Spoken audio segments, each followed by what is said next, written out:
सबकी एक ही परेशानी है, मन शांत नहीं होता, बुद्धि लगती नहीं। दो ही बात है, जितना विश्व ब्रह्मांड है सब दो ही बात में परेशान है। बुद्धि एकाग्रता पूर्वक कहीं लगती नहीं और मन कहीं शांत नहीं होता। महापुरुषों ने इस पर विचार किया तो निर्णय निकला, मन का वास्तविक स्वरूप सवात्म स्वरूप है, केवल भ्रम से अलग अलग नाम संबोधन किया जाता है, सब भगवत स्वरूप है। अब समस्या यह है कि वो उपासक एकाग्रता, निश्चलता, पूर्ण कामता ये कैसे प्राप्त होगी? जब भगवत कृपा उस पर होती है तब भगवत प्रेमी उपासकों का उसे सानिध्य दिया जाता है। कृपा से आपको भगवत प्राप्ति का संपूर्ण विधान प्राप्त हो गया है। अब उस कृपा का, उस भगवत प्राप्ति के स्वरूप का परिचय प्राप्त करने के लिए आपको सावधान होना पड़ेगा। अगर सावधान सेवक शरण सदा रहे, अनंत नहीं विश्राम। कहीं तुम्हें शांति नहीं मिलेगी, कहीं तुम्हें विश्राम नहीं मिलेगा। कहां रहे? शरण में, प्रभु की। हम कैसे माने कि हम प्रभु की शरण में? तो बोले वाणी श्री हरिवंश की, कहे हरिवंश नाम वाणी। अभी क्या कहा? नाम वाणी निकट श्याम श्यामा। मानते क्यों नहीं हो ये बात? अब कुछ नहीं जानना, कुछ नहीं जानना, बस इस सेवक जी। प्रेम मूल यह नाम है। परम धन प्रेम कहां से प्रकट होता है? मूल माने जड़। प्रेम की जड़ क्या है? नाम है। प्रेमी रसिक जपत यह नाम। इस नाम का प्रभाव क्या है कि जब कोई जपता है तो उसे प्रेमी पद मिलता है, उसे रसिक छाप मिलती है, और उसका विश्राम कहां होता है? श्री वृंदावन विश्राम। आप अगर बहुत दूर देशों में रहते हैं तो भी आपकी विश्राम स्थली वृंदावन ही होगी। आपके भाव देश में वृंदावन छाया रहेगा। सिद्धांत में गोस्वामी श्री तुलसीदास जी ने वर्णन किया, सठ सन विनय, कुटिल सन प्रीति, सहज कृपण सन सुंदर नीति, ममता रथ सन ज्ञान कहानी, अति लोभी सन विरति बखानी। लोभी पुरुष को वैराग्य की चर्चा सुना, बैठा भले रहे, पकड़ेगा नहीं कुछ। दुष्ट स्वभाव है तो चाहे साधु वेश दे दो, चाहे जो वेश दे दो, चाहे जितना उसे अमृतमय वचन सुना दो। साधु के पास क्या होता है? अमृतमय वचन। साधु के वचन ही सूर्य का काम करते हैं अंधकार नष्ट करने के लिए। बंदों गुरुपद कंज, नाम वाणी के सिवा कुछ नहीं हमारे जीवन में। ये परम विश्राम स्थिति। बार बार हृदय पुलक रहा है कि तुम समझ क्यों नहीं रहे? स्पष्ट वस्तु रखी है, स्पष्ट, किसी के आशीर्वाद की जरूरत नहीं, स्पष्ट रखिए। स्पष्ट कह रहे हैं प्रेम मूल यह नाम है। दृढ़ता पूर्वक हृदय में केवल इस बात को स्वीकार कर लीजिए कि जो वाणी गायन हो रहा है, पता नहीं कैसा दुर्भाग्य है उपासकों का कि वाणी में रति नहीं। कौन सा एकांत में वो ध्यानस्थ रहते हैं मुझे तो पता नहीं चलता, और ध्यान का प्रभाव चेहरे पर नजर आता है, भाव देश में उसका प्रवेश हो जाता है। बस आज्ञा उल्लंघन, अवमानता, ये तुम्हारी बुद्धि को कभी शांति प्राप्त नहीं होने देगी, निश्चल नहीं होने देगी। बार बार करें, यहां बैठ जाओ, केवल बैठ जाओ, कानों में सुनाई दे रहा है। इसका प्रभाव ऐसा होगा कि एक दिन आप शिथिल हो जाओगे। एक दिन ऐसा होगा कि नेत्रों से सुधारा बहने लगेगी। एक दिन ऐसा होगा प्यारे जो आपको स्वीकार कर लेंगे। आज सुबह के पद में था कि जहां न वेदों की पहुंच है, न ब्रह्मा शिव की पहुंच है, भूरी सखी कहती मैं अधम पामर कैसे आपको प्राप्त करूं? मन बुद्धि चित्त अहंकार का प्रवेश ही नहीं है। क्या करोगे साधना? तुम क्या करोगे साधना? नाम जप करो, नाम कीर्तन करो, वाणी गायन करो, सेवा में रहो और रोते रहो कि लाडली लाल मेरे मन में आकर विराजमान हो जाओ, मेरी बुद्धि में बैठ जाओ आके। नाथ मेरे मन बुद्धि की सामर्थ्य नहीं कि वो आप तक पहुंच सके। हमें अब कुछ पढ़ने की जरूरत नहीं है। जिसमें प्रियालाल का महामहिमा में नाम धाम रूप लीला नहीं है, वो हमारा मार्ग नहीं है। संपूर्ण गीता का सार है सर्वधर्मान परित्यज्य मामेकम शरण साधन करो। हम अपनी मन बुद्धि को नष्ट कर दें। तुम्हारी सामर्थ्य क्या है? तुम्हारी सामर्थ्य तुम मन बुद्धि पर शासन कर लो।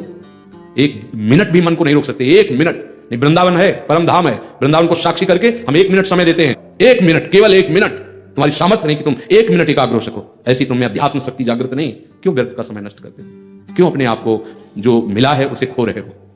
हम देखते हैं एकदम भावुकता, बस अपने आप को पूरा समर्पित दिखाना, फिर धीरे धीरे मन को हटाकर प्रपंच में लगा लेना, यही माया का प्रबल आकर्षण होता है। हमारी प्रीति प्रतिदिन बढ़नी चाहिए। हमारी ममता युगल सरकार के चरणों में प्रतिपल बढ़नी चाहिए। अब वो कोई संत थोड़ी बढ़ा सकता है आपके अंदर, कदापि नहीं। उनके वचन मानोगे तो बिना किसी प्रयास के, बिना किसी आशीर्वाद के आप वहां पहुंच जाओगे। खुले शब्दों में महापुरुषों ने कहा, बस एक अहमता ममता ये जग में है दुखदाई, ये जब श्री जी की ओर लगे तो होत परम सुखदाई। बस केवल हमें प्यारे जो के ही विषय में सोचना है, बोलना है, देखना है, सुनना है। बस इतनी महिमा में रसमय वाणी का गायन आप लोगों को क्या बताएं। ये वाणी गायन चलता है, कभी कभी हिम्मत नहीं होती एक कदम चलने की, ऐसे पकड़ करके कोई ना कोई लता, बस ऐसा लगता है रोते रहो। इतना अमृत में वाणी गायन। आप अपनी कुटिया में बैठकर कौन सी साधना करते हैं, कौन सी सिद्धि प्राप्त करते हैं? जीवन में जानते ही नहीं कि साधना किसे कहते हैं।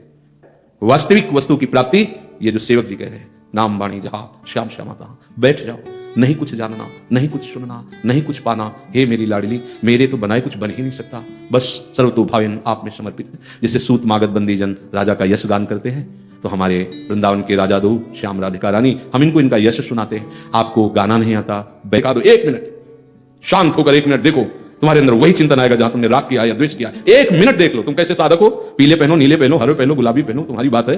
देखो हृदय में झांक करके देखो, क्या ऐसी कोई वस्तु तैयार होती ना कि घोट के पिला दो, तो संतों का हृदय इतना सुकोमल और दयाल होता है कि वो अपने को भले श्रापित कर दिन। पूज्य भाई जी महाराज से उनके बहुत प्रियजन ने कहा, भाई जी आपके साथ तो राधा माधव खेलते हैं, क्या आप कृपा करके मुझे दिखा नहीं सकते हो?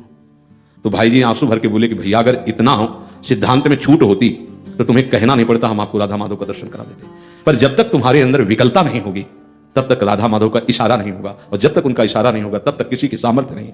संभाव्यों की बिरंची नारद शिव, कितना भटकोगे, कहां भटकोगे, क्या मिलेगा हमें बताओ। बड़े से बड़े महापुरुष जो अवतारी महापुरुष क्या देते हैं, बोलो क्या देते हैं? नाम। क्या देते हैं? भगवत लीला, भगवत सेवा, भगवत धाम में रति। जो भी अवतारी महापुरुष है उनकी बात करें, यही देते हैं। और आप देखो, आपको श्री जी ने अनचाहे ढंग से वो सब दे दिया है। धाम में बैठे हो, नाम वाणी सेवा। आप अगर सेवा नहीं करते तो सेवा देख रहे हैं ना, आप सम्मिलित है सेवा में। सेवा का आप दर्शन कर रहे हैं, हमारे शिव में विराजमान है, हो रही सेवा। न सेवा में रति है, न नाम में रति है, न वाणी में रति है। आज्ञा पालन करने की कोई स्वभाव वृत्ति ही नहीं दिखाई देती स्वभाव में। बस मन मानी, जो हमें अच्छा लगा सो अच्छा, नहीं मन मानी आचरण, मन मानी आचरण। कब तक भटकोगे, कहां तक भटकोगे?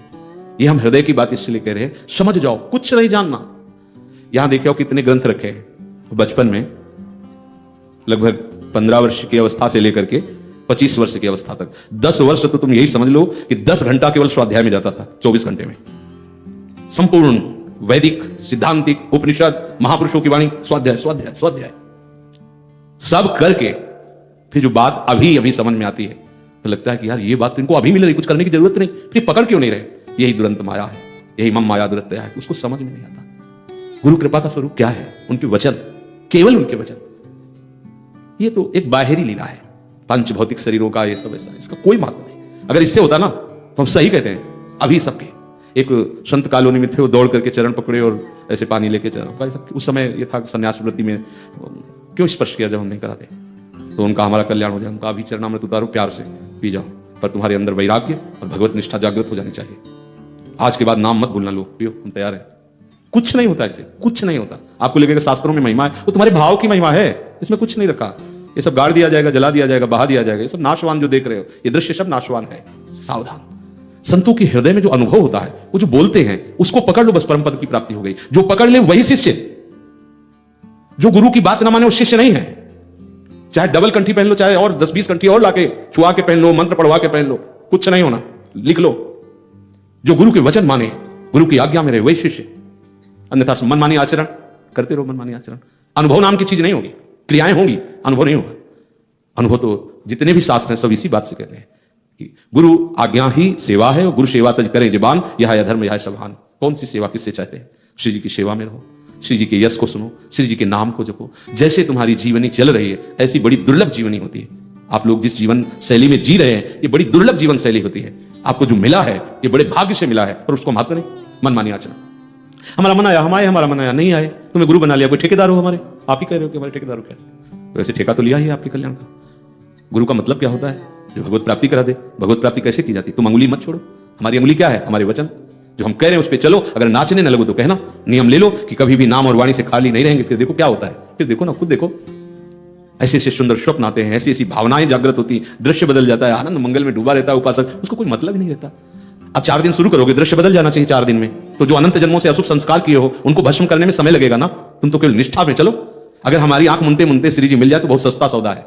अनंत जन्मों से भटक रहे, इसलिए मान लो कुछ नहीं हमें जानना, कुछ नहीं हमें समझना, बस इतनी समझ रखनी है हमारे श्यामा श्याम हम श्यामा श्याम के। और वाणी गायन को ऐसे जैसे कोई मंत्रवेत्ता मंत्र गान करता है तो सांप घसीटा चलाता है, ऐसे ही वाणी वो महामहिमा में मंत्र है जिससे प्रिया प्रीतम प्रकार। ये तो उनके महल में गान कर रहे हो, कहीं भी गान करो आकर्षित होकर आ जाएंगे। नाम वाणी जहां, कितनी सिद्ध बात है।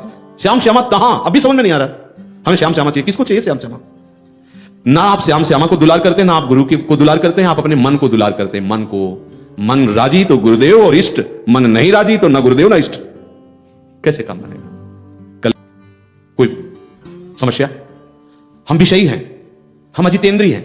तो सेवक जी कह रहे हैं यद्यपि भक्त अनन्य, जो ये जो भटकन है ये अन्य है।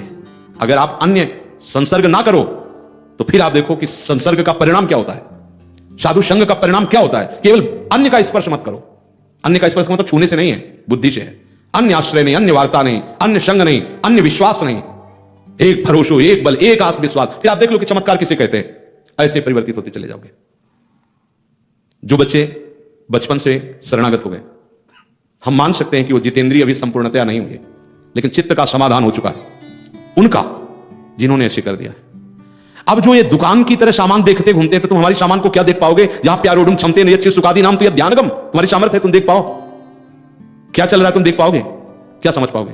बहुत आंसू देख के जान सकते हो थोड़ा प्रेम है, इसमें रो रहे हैं, बोल रहे हैं तो जान सकते हो कि हाँ थोड़ा ज्ञान है, बोल रहे हैं, और क्या जान सकते हो? बाहरी चेष्टाएं तो जान सकते हो। जो भी जानोगे अपनी बुद्धिगत जानोगे, लेकिन वो कहां है ऐसे नहीं जानोगे जब तक हम उनकी आज्ञा के अनुसार नहीं चलेंगे। हमें एक बात मन में बैठा लेनी है कि नाम वाणी से बढ़कर कुछ नहीं है। जो कुछ भी कभी किसी को प्राप्त हुआ कहीं भी, वो भगवत यश और भगवत नाम, इसी से प्राप्त हुआ है।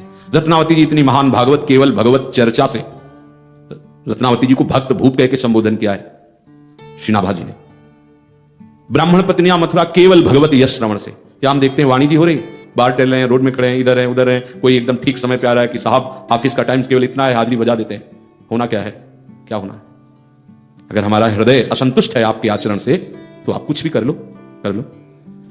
हमारा और आपका मिलन ना हमारे संकल्प से हुआ ना आपके संकल्प से हुआ, प्रिया जो ने कराया, और आप उसकी अवहेलना, फिर परिणाम आपके हाथ में। क्या? भटकना, अशांति, क्लेश, विषयों का आकर्षण। लिख लो शब्द, विषयों का आकर्षण। बलात् तुम्हें रौंद देगा, ये मन तुम्हें अशांत कर देगा, ये मन तुम्हें ऐसी जगह पहुंचा देगा जहां सोच नहीं सकते। फिर सोचोगे कि यदि गुरुदेव में सामर्थ्य होती तो बचा लेते। ऐसे कैसे बचा लेते? उनकी वचन की अवहेलना करो, उनकी आज्ञा का उल्लंघन करो, और आप सोचो गुरुदेव बचा कैसे? सर्व सामर्थ्यशाली भगवान के रहते हुए भी हमारी दुर्गति नहीं रुकी। क्यों? क्योंकि भगवान ने कहा मेरी जो आज्ञा का पालन करता है वही मेरा सेवक है। मेरा शासन शास्त्र और संतवाणी है, जो शास्त्र और संतवाणी के अनुसार चलता है वो मेरा सेवक है। जो मेरा सेवक है तो मैं उसको मां की तरह दुलार करता हूं। मनमानी आचरण, भगवत आज्ञा, संत आज्ञा, गुरु आज्ञा का उल्लंघन, फिर कैसे बनेगा? मैं यही समझ में कैसे बनेगा? बार बार मन में आता है कि आप समझ जाओ, धैर्यपूर्वक समझ जाओ, केवल विश्वास कर लो। यद्यपि भक्त आशा करने वाला, हमारी संभाल करने वाला, हमें सुख प्रदान करने वाला हमारे परम पति हैं श्री प्रिया प्रीतम, श्री आचार्य। अगर हम अपने आचार्य की, अपने प्रिया प्रीतम की रस सिद्धांत पद्धति से विमुख होकर के किसी और की तरफ ताक रहे हैं, तो क्या सिद्धांत कह रहा है? यद्यपि घरनी आति बुरी, बुरी नहीं लिखा, आति बुरी। किसी को श्लोक में ले लीजिए, आप चेत सुदुराचारो बस भजते माम अनन्य भाव। सब शास्त्रों का एक कह रहे हैं कि हम ऐसे थोड़ी बोल रहे हैं। खूब मनन स्वाध्याय, गंगा जी के किनारे एकांत में, जहां केवल गंगा जी की लहरों की आवाज या बीच बीच में पक्षियों का कोलाहल, बस कोई न स्त्री न पुरुष। क्योंकि घाटों में सुबह जाते स्नान करने, शून्य एकांत स्थलों में मनन करने के बाद हम आपको बता रहे हैं सावधान। सब शास्त्रों का सार है अपने प्रभु को लेकर अनन्य हो जाना, अपने प्रभु के नाम लीला जस का गायन कर उसका महत्व होना। भगवान शंकर इतने बोध संपन्न, बोध समुद्र स्वरूप होते हुए जहां भगवत चर्चा होती वहां सुनने जाते। गोस्वामी तुलसीदास जी को हनुमान जी का साक्षात्कार भगवत कथा में हुआ। हमारी कितनी रति है कथा में अपने आराध्य देव की चर्चा हो रही, आप टहल रहे। प्रिया प्रीतम की 42 लीला का महाअमृत में गायन हो रहा है, आप रोड में खड़े हो, आप अपनी कुटिया में बैठे हो। वाह, इस सामूहिक जो गायन हो रहा है आचार्य आदेश से, गुरु आदेश, इसका कोई महत्व नहीं। इतनी साधना गोस्वामी जी ने की, कहीं एक झलक नहीं मिली प्रभु की। प्रभु ने विधान बनाया हो, शौच का बचा हुआ जल, काशी के बाहर जाते थे सौ, एक वृक्ष में डालने लगे, उसमें प्रेत रहता था। भूत भावन की नगरी है। प्रसन्न हुआ जलपान करके, अशुद्ध जल पी के, प्रकट हुआ, गोस्वामी जी से कहा डरना मत, तुम्हारी जो इच्छा हो हमसे मांग लो। उनका इच्छा तो है कि एक बार अपने प्राण प्रीतम सिया राम का दर्शन पाऊं। बोले इतनी सामर्थ्य मेरे में नहीं, लेकिन उपाय बता सकता हूं। जहां भगवत कथा होती है वहां हनुमान जी महाराज विराजमान होते हैं। बोले जहां तुलसी घाट है, बाद में नाम तुलसी घाट, वहां भगवत चर्चा होती थी। तो बोले हम कैसे पहचानेंगे? बोले सबसे पहले आते हैं और सबसे बाद में जाते हैं। यह है कथा रसिक का स्वरूप। सबसे पहले आते हैं, मलिन भेष होगा, वृद्ध शरीर होगा, और सबसे बाद में जाते हैं। गोस्वामी जी को आज कथा में मन नहीं लगा, तो यही देख रहे थे कौन सबसे पहले आया है। तो देखा कि सबसे पीछे शांत मुद्रा में कृष्ण शरीर वृद्ध रूप धारण किए हुए महाबलशाली परम भागवत, जिनके रोम रोम से नाम ध्वनि प्रकट होती है, बलिहारी है उनके चरणों की। ऐसा अपने आराध्य देव में प्रेम, ऐसा प्रेम और ऐसी सेवा निष्ठा, राम काज कीन्हे बिनु मोहि कहां विश्राम। रोम रोम से भगवान नाम स्फुरित होता रहता है। वो बैठे हैं, कुछ पाना है क्या उनको? ये है आसक्ति अपने आराध्य देव की। उनकी चर्चा, उनका नाम, उनका गुण, उनका रूप सुनने को मिलता है। जहां जहां पी की बात सुने, खोजत तीन गैनन, वो रास्ता खोजते प्रेमीजन, कोई मेरे प्रीतम की बात सुना दे। अकेले पढ़ना और सभा में, इसका अंतर होता है, आप खुद अनुभव करना। देखा, कथा हुई, सब चले गए, बाद में वहां की रज ऐसे लेके लगाई। महाभागवत है, सामर्थ्य ऐसी है कि प्रभु कहे तुम संतात उरिन, मैं तुमसे उरिन नहीं हूं। और वो कैसे? कथा सुनने वालों की चरण रज ऐसे माथे में लगाई, प्रणाम कर सबसे बाद के चले। पीछे पीछे गोस्वामी जी, क्या यही हो सकते हैं हनुमान जी? क्या यही हो सकते हैं? महाबलशाली विक्रम रूप वाले, ऐसा सोच ही रहे थे कि पीछे मुड़े और कहा क्या है? तो उनका प्रभु मैं पहचान गया हूं, आप मेरे प्रभु के अत्यंत लाडले श्री हनुमान जी महाराज। भाग पड़े हनुमान जी, दौड़ लगा दी और तुलसी घाट से लगभग 1.5-2 किलोमीटर का अंतर होगा, संकट मोचन जहां है, वहीं पकड़ पाए, क्योंकि वो पकड़ाना चाहते थे। इसलिए तुलसीदास जी ने चरण पकड़ा और कहा प्रभु मुझ अधम के पास कोई ऐसा साधन नहीं जिससे मैं प्रभु को देख सकूं, पर अब जिया नहीं जा रहा, लगता है जिनके लिए जीवन समर्पित हुआ उनको एक बार तो देख लूं। तो हनुमान जी ने कहा अवश्य, तुम अधिकारी हो, तुम्हें जरूर दर्शन होंगे, पर यहां काशी में नहीं, चित्रकूट में चले। समझ रहे? इशारा समझ रहे? आपको कहां लाया गया है? बाहर आओ, धाम आओ। कितनी बड़ी कृपा, आप समझ नहीं रहे। अब गोस्वामी जी को श्री हनुमान जी की प्रार्थना से चित्रकूट में जब वो चंदन घिस करके और सोच रहे थे कि प्रभु आएंगे तो कैसे सेवा करेंगे, क्या करेंगे, इतने में 2 राजकुमार आए और उन्होंने कहा कि हमें थोड़ा चंदन लगाओगे? तो यंत्रवत ऐसे चंदन, पहली बार तो चूक गए थे, दूसरी बार ऐसे यंत्रवत लगा। तो हनुमान जी फिर बोले कि जिनके चंदन लगा रहे हो ना, ये वही है जिनके दर्शन के लिए तुम लाओ एकदम। तब देखा गौरवरण, रहते श्याम गौर ही है साथ, गौरवरण लखन जी और श्याम वरण कृतकृत्य हो गए। चित्रकूट के घाट में भई संतन की भीड़, तुलसीदास चंदन घिसत तिलक देत, ऐसा कुछ। भगवत साक्षात्कार कर चलो, एक भी मिनट खाली रहने का स्वभाव हमारी दुर्गति का कारण हो सकता है। वो कहीं ऐसा फंसा सकता है। जब हमसे अपराध बनते हैं तो गुरु पर अश्रद्धा, शास्त्रों में अरुचि, भगवान पर अविश्वास, लिख लो 3 बातें और देख लो हृदय में 3 बातें। यदि कहीं थोड़ा भी स्फुरित हो रही हो तो आपके द्वारा अवज्ञा हो रही, अपराध बन रहा है, आपके अंदर कोई ना कोई ऐसी बात है जो आपको आगे नहीं बढ़ने दे रही। क्या देखना है? जब सर्वत्र प्रभु विराजमान, कभी महलों में रखते हैं, कभी झोपड़ी में रखते हैं, समान स्थिति प्रकट करके अनुभव कराते हैं कि देखो ना इसका प्रभाव, ना इसका प्रभाव, लेकिन आपके अंदर प्रभाव पड़ता है। ये बुद्धि जो है वो शांत भाव से गुरुदेव के वचनों के अनुसार उपासना में अपने चित्त को समाहित कर दो। आपकी स्वीकृति से, आपके ही दृढ़ निष्ठा से आपको अनुभव होगा। अगर हमारी दृढ़ निष्ठा, हमारे भाव से आपको अनुभव ना होता तो सबको अनुभव हो गया होता। अब हमारी निष्ठा और हमारा दृढ़ भाव गुरु कृपा से आज से थोड़ी लगे, ना इस जन्म से लगे, ये भी तुम्हें बता दें, हम इसी जन्म से नहीं लगे। बचपन में ही हमें ऐसे थोड़ी, ऐसे थोड़ी। आप कहोगे फिर तो आपकी बड़ी लंबी यात्रा रही, तो हमारी तो अभी बहुत छोटी है। तो हम दे रहे हैं ना, जो हम कमा के लाए वो दे रहे हैं ना। तुम तो फिर झोली पर शब्द बोले दे दो, तो दे तो रहे, श्रवण इंद्री के द्वारा उससे हृदय में स्वीकार करो, काम बन गया। धाम नाम रूप लीला सच्चिदानंद में है। जहां इधर की हम सोचेंगे तो मन बुद्धि चित्त अहंकार प्रकृति माया के पार्षद है, ये चैन नहीं लेने देंगे। फिर लगेगा भगवत प्राप्ति हो चाहे ना हो, अब माया भगवती का आकर्षण ये तभी